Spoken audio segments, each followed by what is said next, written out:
wanted to talk a little bit today about Guru Nanak, not so much in his role as a social reformer or a prophet or a master, but really as an author, because the way that we get to know Guru Nanak is by reading and studying his words.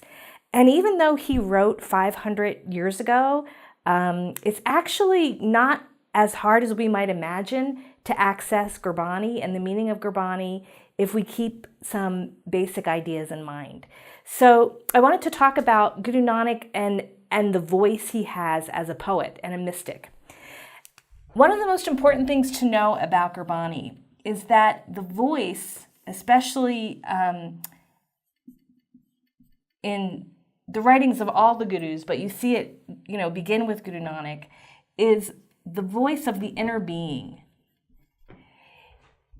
And the way this comes through is that whenever we read the poetry of Guru Nanak, he's talking to two different yous, depending on who he's addressing.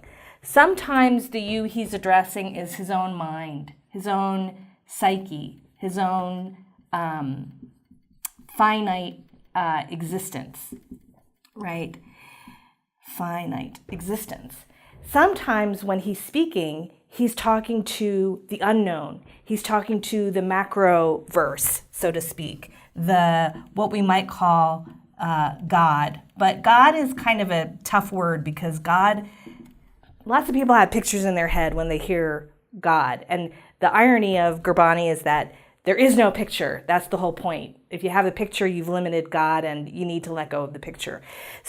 But there is a consciousness that pervades through everything. And the other you that Guru Nanak will talk about is the you of the sort of divine ultimate reality.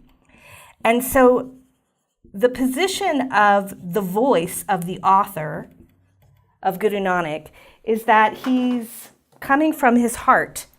And from his heart, from his inner being, he's talking either to his own mind, his own psyche, his own existence, or he's talking to that divine great existence. And that's one key thing to remember about Guru Nanak.